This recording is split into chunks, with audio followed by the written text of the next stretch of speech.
ಬಿಜೆಪಿಯಲ್ಲಿ ಭಿನ್ನಮತ ಶಮನವಾಗುವಂತಹ ಯಾವುದೇ ಲಕ್ಷಣಗಳು ಕಾಣ್ತಾ ಇಲ್ಲ. ಯಡಿಯೂರಪ್ಪ ಕೆಜಿಪಿ ಕಟ್ಟಿದ್ರಿಂದ ಕಾಂಗ್ರೆಸ್ ಅಧಿಕಾರಕ್ಕೆ ಬಂತು ಅಂತ ಬಿಎಸ್ವೈ ವಿರುದ್ಧದ ಈಶ್ವರಪ್ಪ ಹರಿಹಾಯ್ತಿದ್ದಾರೆ.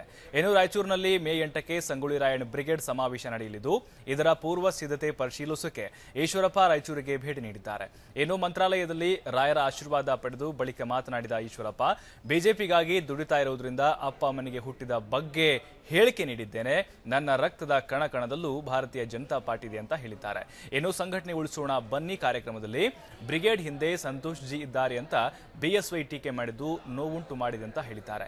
ಇದೇ ವೇಳೆ ಯಡಿಯೂರಪ್ಪನವರು ಮುಖ್ಯಮಂತ್ರಿ ಆಗ್ತಾರೆ, ಬಹಳ ದಿನ ಈ ಕಚ್ಚಾಟ ಇರುವುದಿಲ್ಲ ಅಂತ ಇದೇ ವೇಳೆ ಈಶ್ವರಪ್ಪ ಸ್ಪಷ್ಟಪಡಿಸಿದ್ದಾರೆ. ನನ್ನ ಬ್ಲಡ್ ಕಣನೂ ಕೂಡ ಬಿಜೆಪಿ ಅನ್ನತ್ತೆ. ಕಾಂಗ್ರೆಸ್ಗೆ JDSಗೆ ಸಪೋರ್ಟ್ ಮಾಡೋದು, ಅವ್ರ ಹಣ ತಗೊಳೋದು ನನ್ನ ಜಾಯಮಾನದಲ್ಲಿಲ್ಲ. ಯಡಿಯೂರಪ್ಪನವರು KJP ಬಿಟ್ಟು ಹೋದರು. ಎಲ್ಲ ಹಿರಿಯರು ಹೇಳಿದ್ರು, ನೀನು ಎನರ್ಜಿ ಮಿನಿಸ್ಟರ್ ಇದೆಯಾ, ಅದನ್ನು ಬಿಟ್ಟು ಬಂದು ಸಂಘಟನೆ ಜವಾಬ್ದಾರಿ ತಗೋಬೇಕು ಅಂತ. ಯಾರು ತಗೋತಿದ್ರೋ ಬಿಟ್ಟರೆ ಗೊತ್ತಿಲ್ಲ. ನನ್ನ ತಾಯಿ ನನಗೆ ಸಂಘಟನೆ ಲೆಕ್ಕ. ಮಂತ್ರಿ ಸ್ಥಾನ ರಾಜೀನಾಮೆ ಕೊಟ್ಟೆ, ರಾಜ್ಯದ ಅಧ್ಯಕ್ಷ ಆದ. ನಾನು ಯಾತಕ್ಕೆ ಇದನ್ನು ಹೇಳ್ತಾ ಇದ್ದೀನಿ ಅಂತಂದರೆ, ಈಗ ಬಾಯಿ ಬಂದಾಗ ಯಡಿಯೂರಪ್ಪನವರು ಅಂತಲೇ ಹೇಳಲ್ಲ, ಅನೇಕರು ಟೀಕೆ ಮಾಡೋದಕ್ಕೆ ಕೆಲವು ಪದ ಬೇಕು. ನಾನಿಲ್ಲ ಅನ್ನಲ್ಲ.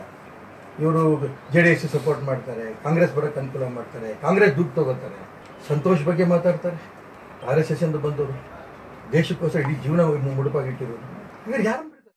ಈ ಬಗ್ಗೆ ಇನ್ನಷ್ಟು ಮಾಹಿತಿ ಕೊಡ್ತಾರೆ ನಮ್ಮ ಪ್ರತಿನಿಧಿ ಭೀಮರಾಯ್ ಹದಿನಾಳ್. ಭೀಮರಾಯ್, ಬಿಜೆಪಿಯಲ್ಲಿ ಭಿನ್ನಮತ ಶಮನವಾಗ್ತಾನೆ ಅಂದ್ರೆ ಶಮನವಾಗುವಂತ ಲಕ್ಷಣಗಳು ಕಾಣ್ತಿಲ್ಲ. ಮುಖ್ಯವಾಗಿ ಇವತ್ತು ಈಶ್ವರಪ್ಪನವರು ಹೇಳಿದ್ದಾರೆ, ನಾನು ಬ್ರಿಗೇಡ್ ಸಮಾವೇಶ ಮಾಡೇ ತೀರ್ತೀನಿ ಅಂತ ಹೇಳಿ. ಹೆಚ್ಚಿನ ಮಾಹಿತಿ ಇದೆ. ಹಾಗೆ ಸದ್ಯಕ್ಕೆ ಯಾವ ರೀತಿಯಲ್ಲಿ ಬೆಳವಣಿಗೆಗಳು ಕಾಣ್ತಿದೆ ಅಂತ?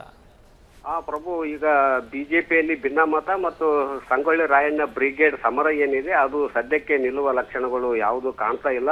ಒಂದ್ ಕಡೆ ಬಿಜೆಪಿ ಹೈಕಮಾಂಡ್ ಅವ್ರು ಹೇಳ್ತಾರೆ ಯಾವುದೇ ಸಮಾವೇಶ ಮಾಡಬಾರ್ದು, ಯಾವುದು ಭಿನ್ನಮತ ಇರಬಾರ್ದು ಅಂತ. ಒಂದ್ ಕಡೆ ಅವ್ರು ಹೇಳಿದ್ರೆ, ಇವತ್ತು ಈಶ್ವರಪ್ಪ ಮತ್ತೆ ಬಹಿರಂಗವಾಗಿ ಸಮರ ಸಾರಿದ್ದಾರೆ ರಾಯಚೂರಿನಲ್ಲಿ. ಈಶ್ವರಪ್ಪ ಅವರು ಕಳೆದ ರಾತ್ರಿ ಮಂತ್ರಾಲಯಕ್ಕೆ ಹೋಗಿ ದರ್ಶನ ಮಾಡ್ಕೊಂಡು ಇವತ್ತು ಬೆಳಿಗ್ಗೆ ರಾಯಚೂರಿಗೆ ಆಗಮಿಸಿದ್ರು. ರಾಯಚೂರಿಗೆ ಆಗಮಿಸಿದ ಸಂದರ್ಭದಲ್ಲಿ ಅವರು ರಾಯಚೂರಿನಲ್ಲಿ 8ನೇ ತಾರೀಕಿಗೆ ಸಂಗೊಳ್ಳಿ ರಾಯಣ್ಣ ಬ್ರಿಗೇಡ್ ಸಮಾವೇಶ ಅಂದ್ರೆ ಅಭ್ಯಾಸ ವರ್ಗ RSS ಮತ್ತು ಬಿಜೆಪಿಯಲ್ಲಿ ಏನ್ ಮಾಡ್ತಾರೆ ಅದೇ ರೀತಿ ಅಭ್ಯಾಸ ವರ್ಗವನ್ನ ರಾಯಚೂರಿನಲ್ಲಿ ಮಾಡಲು ಅವರು ನಿರ್ಧರಿಸಿದ್ದಾರೆ. ಈಗಾಗಲೇ ರಾಯಚೂರಿನಲ್ಲಿ ಸ್ಥಳ ಪರಿಶೀಲನೆ ಮಾಡಿದ್ದಾರೆ.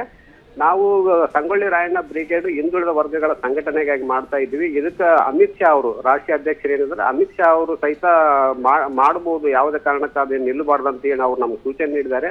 ಆ ಸೂಚನೆ ಹಿನ್ನೆಲೆಯಲ್ಲಿ ನಾನು ಸಂಗೊಳ್ಳಿ ರಾಯಣ್ಣ ಬ್ರಿಗೇಡ್ ಸಮಾವೇಶ ಮಾಡ್ತಾ ಇದ್ದೀನಿ, ಎಲ್ಲ ಕಡೆ ಕಾರ್ಯಕ್ರಮದಲ್ಲಿ ಪಾಲ್ಗೊಳ್ತಾ ಇದ್ದೀನಿ ಅಂತ ಹೇಳಿ ನೇರವಾಗಿ ಹೇಳಿದ್ದಾರೆ. ಮತ್ತು ಈಗೇನು ಬಿಜೆಪಿ ಕಾರ್ಯಕಾರಿಣಿಯನ್ನು 6, 7ನೇ ತಾರೀಕು ಏನಿದೆ ಮೈಸೂರಿನಲ್ಲಿ ಹಮ್ಮಿಕೊಂಡಿದ್ದಾರೆ, ಅದ್ರ ಬಗ್ಗೆ ನನಗೆ ಯಾವುದೇ ಹೆಚ್ಚಿನ ಮಾಹಿತಿ ಬಂದಿಲ್ಲ. ಬಂದ್ರೆ ನಾನು ಅದನ್ನು ಪಾಲ್ಗೊಳ್ತೀನಿ ಅಂತ ಹೇಳಿದ್ರು. ಮುಖ್ಯವಾಗಿ ಇಲ್ಲಿ ಮತ್ತೆ ಯಡಿಯೂರಪ್ಪ ಅವರನ್ನ ಮತ್ತೆ ಅವರು ನೇರವಾಗಿ ತರಾಟೆಗೆ ತೆಗೆದುಕೊಂಡಿದ್ದಾರೆ.